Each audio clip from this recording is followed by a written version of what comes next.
Bible സ്റ്റഡിയിലേക്ക് സ്വാഗതം. Angeles and heavenly beings എന്ന ടോപ്പിക്കാണ് നമ്മൾ പഠിച്ചുകൊണ്ടിരിക്കുന്നത്. കഴിഞ്ഞ ദിവസം നമ്മൾ സെറാഫുകളെക്കുറിച്ച് പഠിച്ചു. ഇന്ന് നമ്മൾ ചിന്തിക്കുന്നത് കെരൂബുകളെക്കുറിച്ചാണ്. കെരൂബുകളെ നമ്മൾ ആദ്യമായി കാണുന്നത് ഉൽപ്പത്തി 3:24 അവിടെ ഏദൻ തോട്ടത്തിൽ നിന്നും ആദത്തെ അവയെയും ദൈവം പുറത്താക്കിയതിന് ശേഷം ജീവൻ്റെ വൃക്ഷത്തെ ഗാർഡ് ചെയ്യുവാൻ വേണ്ടിയിട്ട് കെരൂബിനെ അവിടെ ആക്കി എന്ന് നമുക്ക് കാണുവാൻ സാധിക്കും. നമുക്കതൊന്ന് വായിക്കാം. ഇങ്ങനെ അവൻ മനുഷ്യനെ ഇറക്കിക്കളഞ്ഞു. ജീവന്റെ വൃക്ഷത്തെങ്കിലേക്കുള്ള വഴി കാപ്പാൻ അവൻ ഏദൻ തോട്ടത്തിന് കിഴക്ക് കെരൂബുകളെ കൊണ്ടിരിക്കുന്ന വാളിൻ്റെ ജ്വാലയായി നിർത്തി. ഓക്കെ, അപ്പോൾ ആദ്യമായിട്ട് നമ്മൾ കെരൂബിനെ കാണുന്നത് അവിടെയാണ്. ഇനി കെരൂബ് എങ്ങനെ ഇരിക്കും എന്നുള്ളൊരു ഡിസ്ക്രിപ്ഷൻ നമ്മൾ കാണുന്നത് എസക്കേലിൻ്റെ പുസ്തകം 1:4-25 വരെയുള്ള വാക്യങ്ങളിലാണ്. അപ്പോൾ 4-ാം വാക്യം നമ്മൾ നോക്കുമ്പോൾ അവിടെ ഒരു ബാക്ക്ഗ്രൗണ്ടാണ് കാണുന്നത്. കെരൂബിനെ കാണുന്നതിന് മുൻപേ 4-ാം വാക്യം ഒന്ന് വായിക്കാം. ഞാൻ നോക്കിയപ്പോൾ വടക്ക് നിന്നൊരു കൊടുങ്കാറ്റും വലിയൊരു മേഘവും പാളിക്കത്തുന്ന തീയും വരുന്നത് കണ്ടു. അതിൻ്റെ ചുറ്റും ഒരു പ്രകാശവും അതിൻ്റെ നടുവിൽ നിന്നു. തീയുടെ നടുവിൽ നിന്ന് തന്നെ ശുക്ലസ്വർണം പോലെ ഒരു കാഴ്ചയും ഉണ്ടായിരുന്നു. ഓക്കെ, അപ്പോൾ ഒരു കൊടുങ്കാറ്റ്, മേഘം, അഗ്നിമയമായിട്ടുള്ളൊരു അന്തരീക്ഷമാണ് നമ്മളിവിടെ കാണുന്നത്. ഇനി 5-ാം വാക്യത്തിൽ വരുമ്പോഴാണ് കെരൂബിനെ അവിടെ ഡിസ്ക്രൈബ് ചെയ്യുന്നത്. 5-ാം വാക്യം വായിക്കാം. അതിൻ്റെ നടുവിൽ 4 ജീവികളുടെ സാദൃശ്യം കണ്ടു. അവയുടെ രൂപമോ അവയ്ക്ക് മനുഷ്യ സാദൃശ്യം ഉണ്ടായിരുന്നു. ഓക്കെ, നമ്മൾ ഇനി അതിൻ്റെ ഡീറ്റെയിൽസിലേക്ക് പോവുകയാണ്. അപ്പോൾ 4 ജീവികളുടെ ഒരു സാദൃശ്യം കണ്ടു. 4 കെരൂബുകളെയാണ് അവിടെ കാണുന്നത് എന്ന് ഓർക്കണം. അത് പിന്നീട് നമ്മൾ വായിക്കുന്നിടത്തൊക്കെ നമുക്ക് വ്യക്തമായിട്ടത് മനസ്സിലാകും. മനുഷ്യൻ്റെ സാദൃശ്യം 6-ാം വാക്യത്തിൽ പറയുന്നത് വായിക്കാം. ഓരോന്നിനും 4 മുഖവും 4 ചിറകുമുണ്ടായിരുന്നു. ഓക്കെ, അപ്പോൾ കെരൂബിനെ കുറിച്ച് കാണുമ്പോൾ ആദ്യം നോട്ടീസ് ചെയ്യുന്നൊരു കാര്യം 4 മുഖമുള്ള ഒരു സ്വർഗീയ ജീവി, 4 ചിറക്, ഓരോ കെരൂബിനും 4 ചിറക്. ഇതിൻ്റെ കാല് എങ്ങനെയാണ് എന്ന് 7-ാം വാക്യത്തിൽ കാണുന്നുണ്ട്. അവയുടെ കാൽ ചൊവ്വുള്ളതും കാലടി കാളക്കിടാവിൻ്റെ കുളമ്പ് പോലെയുമായിരുന്നു. കാളക്കിടാവിൻ്റെ കുളമ്പ് പോലെ ഉള്ള കാലുകൾ, കെരൂബിൻ്റെ കാലുകൾ. ഇനി 8-ാം വാക്യം. അവയ്ക്ക് 4 ഭാഗത്തും ചിറകിൻ്റെ കീഴായി മനുഷ്യക്കൈ ഉണ്ടായിരുന്നു.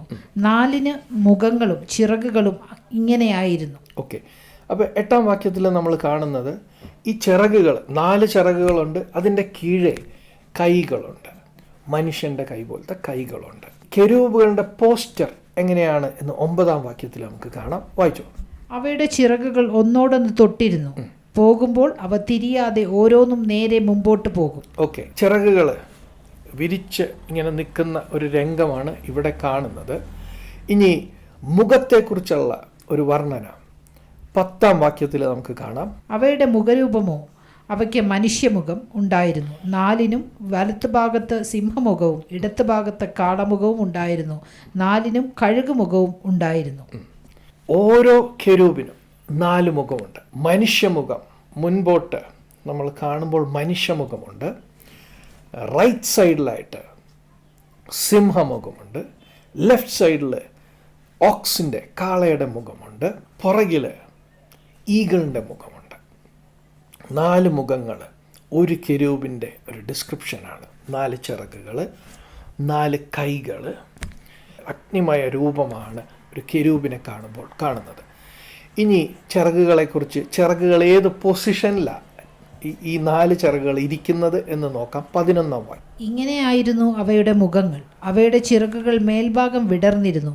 ഈ 2 ചിറക് തമ്മിൽ തൊട്ടും ഈ 2 ചിറക് കൊണ്ട് ശരീരം മറച്ചും ഇരുന്നു. ഓക്കെ, ഈ 2 ചിറക് മുൻപോട്ട് ഇങ്ങനെ സ്ട്രെച്ച്ഡ് അപ്രൈറ്റ് എന്നാണ് ഇംഗ്ലീഷ് പറയുന്നത്. അതുപോലെ ഈ 2 ചിറകുകൾ ശരീരത്തെ കവർ ചെയ്യുന്നു. To covered their body. 12-ാം വാക്യം അവ ഓരോന്നും നേരെ മുമ്പോട്ട് പോകും. പോകുമ്പോൾ അവ തിരിയാതെ ആത്മാവിന് പോകേണ്ടിയ ഇടത്തേക്ക് തന്നെ പോകും. തുടർന്ന് വായിക്കാം. ജീവികളുടെ നടുവിൽ കത്തിക്കൊണ്ടിരിക്കുന്ന തീക്കനൽ പോലെയും പന്തങ്ങൾ പോലെയും ഒരു കാഴ്ചയുണ്ടായിരുന്നു. അത് ജീവികളുടെ ഇടയിൽ സഞ്ചരിച്ചു കൊണ്ടിരുന്നു. ആ തീ തേജസ്സുള്ളതായിരുന്നു. തീയിൽ നിന്ന് മിന്നൽ പുറപ്പെട്ടുകൊണ്ടിരുന്നു. 14 വാക്യം. ജീവികൾ മിന്നൽ പോലെ അങ്ങോട്ടും ഇങ്ങോട്ടും ഓടിക്കൊണ്ടിരുന്നു. മിന്നൽ പോലെ ഈ ജീവികൾ അങ്ങോട്ടും ഇങ്ങോട്ടും ഓടിക്കൊണ്ടിരുന്നു. അതിൻ്റെ സ്പീഡിൻ്റെ ഒരു ഐഡിയയാണ് നമുക്കിവിടെ കിട്ടുന്നത്. 15 വാക്യത്തിൽ ഒരു വീലിനെ കുറിച്ച് പറയുന്നുണ്ട്. ആ വീല് നമുക്ക് ആ വാക്യം ഒന്ന് വായിക്കാം. ഞാൻ ജീവികളെ നോക്കിയപ്പോൾ നിലത്ത് ജീവികളുടെ അരികെ 4 മുഖത്തിനും നേരെ ഓരോ ചക്രമുണ്ട്. ചക്രത്തെക്കുറിച്ച് പറയുന്നുണ്ട്. A wheel was on the earth besides each living creatures. ഈ വീലിൻ്റെ ഒരറ്റം ഭൂമിയിൽ തൊടുന്നത് പോലെയാണ് നമുക്കിവിടെ മനസ്സിലാകുന്നത്. എസക്കേൽ പ്രവാചകൻ ഇത് കാണുമ്പോൾ ഇതിൻ്റെ ഗാംഭീര്യം എന്താണെന്ന്, ഇതിൻ്റെ ആഴങ്ങൾ മുഴുവൻ തിരിച്ചറിയുന്നുണ്ടോ എന്ന് പോലും നമുക്ക് തിരിച്ചറിയാൻ സാധിക്കുന്നില്ല, പറയാൻ സാധിക്കുന്നില്ല. ആദ്യമായിട്ട് ഒരു വിചിത്ര ജീവിയെ കാണുന്നത് പോലെയാണ് ഈ നമ്മളിവിടെ വായിക്കുമ്പോൾ ഇത് കാണുന്നത്. അപ്പോൾ കണ്ട കാര്യങ്ങൾ ഇതെങ്ങനെയാണ് എന്ന് ഡിസ്ക്രൈബ് ചെയ്യാൻ നോക്കുന്ന ഭാഗമാണ് നമുക്കിവിടെ കാണുന്നത്. ഇനി 16 വാക്യം ഒന്ന് വായിക്കാം. ചക്രങ്ങളുടെ കാഴ്ചയും പണിയും പുഷ്പരാഗത്തിൻ്റെ കാഴ്ച പോലെ ആയിരുന്നു. അവയ്ക്ക് 4നും ഒരു ഭാഷ തന്നെയായിരുന്നു. അവയുടെ കാഴ്ചയും പണിയും ചക്രത്തിൽ കൂടെ മറ്റൊരു ചക്രം ഉള്ളതുപോലെ ആയിരുന്നു. അപ്പോൾ ഈ ചക്രം ഒരൊറ്റ ചക്രമായിട്ടല്ല, ഈ ചക്രത്തിൻ്റെ ഉള്ളിൽ വേറെ ചക്രം. 17 വാക്യം.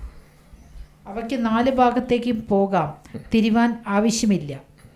അവയുടെ വട്ട് പൊക്കമേറിയതും ഭയങ്കരവുമായിരുന്നു. 4ൻ്റെയും വട്ടുകൾക്ക് ചുറ്റും അടുത്തടുത്ത് കണ്ണുണ്ടായിരുന്നു. അപ്പോൾ ഈ ചക്രത്തെ ഒന്ന് ഉപമിക്കണം എന്നുണ്ടെങ്കിൽ ഒരു ഗൈറോസ്കോപ്പ് ആയിട്ടൊരു ഒന്ന് ഉപമിക്കാം. അങ്ങനെ തന്നെയാണോ എന്ന് നമുക്കറിയില്ല. പിന്നെ ഈ റിംസ്, ഈ ചക്രത്തിൻ്റെ റിംസിൽ കണ്ണുകളിങ്ങനെ നിറഞ്ഞു നിൽക്കുക. 19 മുതൽ 21 വരെയുള്ള വാക്യത്തിൽ നമ്മളവിടെ കാണുന്നത് സ്പിരിറ്റ് ഇൻ ദ വീൽസ്. ഈ ചക്രത്തിൽ അതിൻ്റെ ആത്മാവ് വസിക്കുന്നു. ഇതിന് ഭൂമിയായിട്ട് ഈ വീലിനൊരു ബന്ധമുണ്ട്. 9 തൊട്ട് 21 വരെ വായിക്കാം. ജീവികൾ പോകുമ്പോൾ ചക്രങ്ങളും ചേര തന്നെ പോകും. ജീവികൾ ഭൂമിയിൽ നിന്ന് പൊങ്ങുമ്പോൾ ചക്രങ്ങളും പൊങ്ങും. ആത്മാവിന് പോകേണ്ട ഇടത്തേക്ക് അവ പോകും. ജീവികളുടെ ആത്മാവ് ചക്രങ്ങളിലായിരുന്നത് കൊണ്ട് ചക്രങ്ങൾ അവയോടുകൂടെ പൊങ്ങും. ജീവികളുടെ ആത്മാവ് ചക്രങ്ങളിൽ ആയിരുന്നത് കൊണ്ട് അവ പോകുമ്പോൾ ഇവയും പോകും. അവ നിൽക്കുമ്പോൾ ഇവയും നിൽക്കും. അവ ഭൂമിയിൽ നിന്ന് പൊങ്ങുമ്പോൾ ചക്രങ്ങളും അവയോടുകൂടെ പൊങ്ങും. ആ കാഴ്ചയുടെ ഒരു ഗാംഭീര്യം നമുക്ക് മനസ്സിലാവുന്നുണ്ടല്ലോ. 21 മുതലുള്ള വാക്യത്തിൽ കെരൂബുകൾ ചിറക് വിരിച്ച് ഇങ്ങനെ നിൽക്കുമ്പോൾ അതിൻ്റെ മുകളിൽ ഒരു ഫെർമമെൻറ്റ്, ഒരു പ്ലാറ്റ്ഫോം, ആ ഒരു കാഴ്ചയാണ് ഈ എസക്കേൽ പ്രവാചകൻ കാണുന്നത്.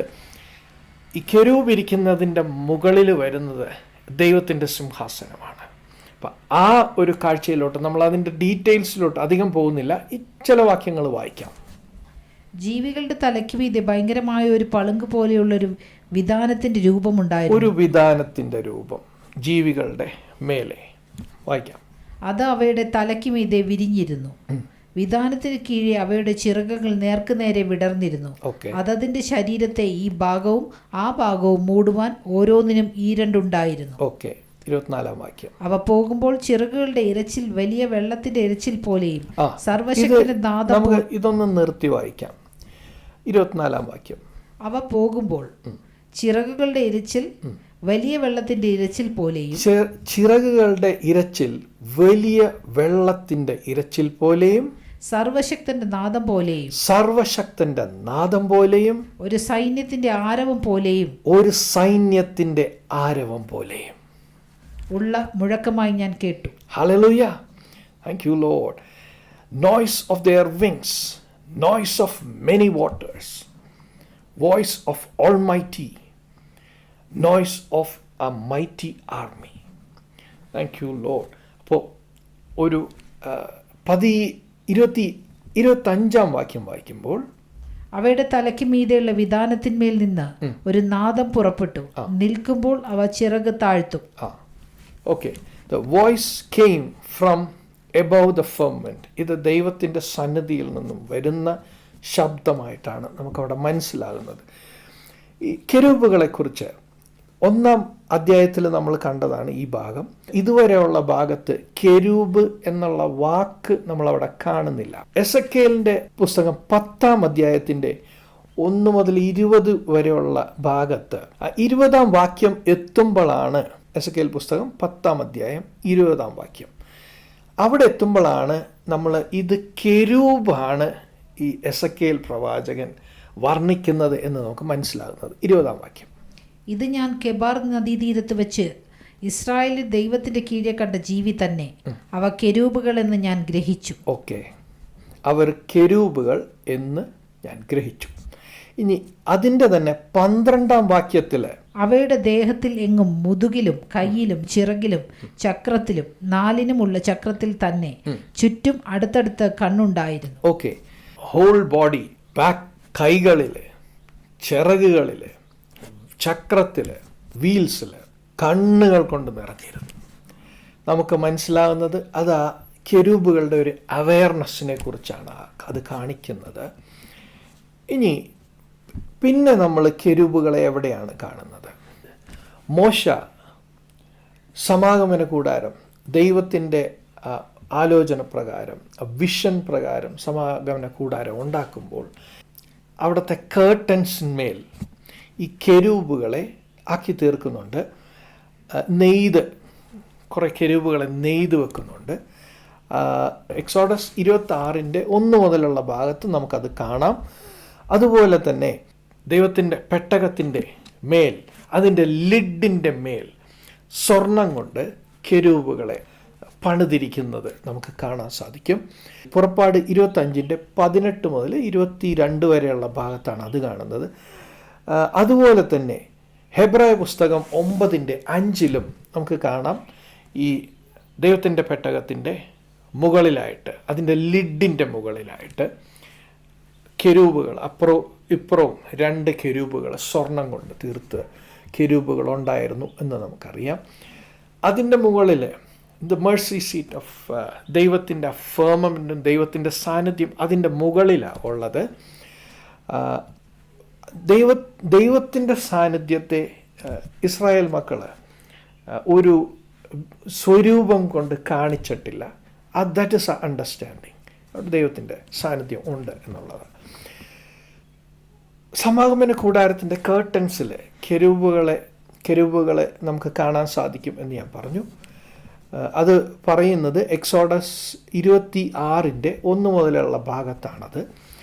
ദൈവത്തിൻ്റെ സമാഗമന കൂടാരത്തിൻ്റെ ഉള്ളിലുള്ള അതിവിശുദ്ധ സ്ഥലത്തുള്ള ദൈവത്തിൻ്റെ പെട്ടകത്തിൻ്റെ മുകളിലെ ഭാഗം, നമ്മളെ ചിറകിൻ്റെ കാര്യം പറഞ്ഞു, ചിറക് വിരിച്ചു നിൽക്കുന്ന കെരൂബുകൾ, അത് കാണിക്കുന്നത് ഗാർഡിയൻ ഫങ്ഷനാണ് കാണിക്കുന്നത്. 2 ചിറക് ശരീരത്തെ മൂടുന്നത് കാണിക്കുന്നത് ദൈവത്തിൻ്റെ വിശുദ്ധിയും ഹോളിനെസ്സിൻ്റെ മുൻപിലുള്ള അവരുടെ സബ്മിഷനുമാണ് കാണിക്കുന്നത്. അപ്പോൾ കെരൂബുകളെക്കുറിച്ച് നമുക്കിതുവരെ പഠിച്ചതിൽ നിന്നും മനസ്സിലാകുന്നത് 4 തലയുള്ള ഒരു സ്വർഗീയ ജീവി, ഒരു തല മനുഷ്യൻ്റേത്, റൈറ്റ് സൈഡിൽ സിംഹത്തിൻ്റെ തലയുണ്ട്, ലെഫ്റ്റ് സൈഡിൽ ഓക്സിൻ്റെ തല ഉണ്ട്, പിന്നെ ഒരു തല പുറകിലുള്ളത് ഈഗിളിൻ്റെ തലയുണ്ട്. ഇനി 4 ചിറകുകളുള്ള ജീവി. സറാഫിനെ കുറിച്ച് നമ്മൾ പഠിച്ചപ്പോൾ നമ്മൾ കണ്ടു 6 ചിറകുകളാണ് സറാഫിനുള്ളത്. കെരൂബിന് 4 ചിറകുകൾ, 2 ചിറകുകൾ മുമ്പോട്ട് വിരിച്ച് നിൽക്കുന്നു, 2 ചിറക് വെച്ച് ശരീരത്തെ, 4 കൈകളുള്ള, ഈ ചിറകിൻ്റെ താഴത്തായിട്ട് കൈകളുള്ള, ഇനി വീൽസ്, ഭൂമി തൊടുന്നത് പോലെ വീലുകൾ കെരൂബുകളുടെ കാലിൻ്റെ കീഴെ കാണാം. ശരീരം മുഴുവൻ കണ്ണുകൾ കൊണ്ട് നിറഞ്ഞിരിക്കുന്ന ഗാർഡിയൻ, അവരുടെ ഒരു ഫങ്ഷൻ എന്ന് പറയുന്നത് ഗാർഡ് ചെയ്യുന്നു എന്നുള്ളൊരു ഫങ്ഷനുണ്ട്. ഇനി ഒരു കാര്യം കൂടെ ഞാൻ പങ്കുവച്ചിട്ട് അടുത്ത ചാപ്റ്ററിലേക്ക് പോകാം. പിശാചിനെക്കുറിച്ച്, ലൂസിഫറിനെക്കുറിച്ച് വചനത്തിൽ പറയുമ്പോൾ ദി അനോയിൻറ്റഡ് കെരുബ് എന്നാണ് പറയുന്നത്. നമ്മളിനി തുടർന്ന് പഠിക്കുന്ന സമയത്ത് നമുക്ക് അതിലോട്ട് വരാം. ഇത് ഒന്ന് പങ്കുവച്ചിട്ട് അടുത്തതിലേക്ക് പോവുകയാണ്. Thank you. God bless you.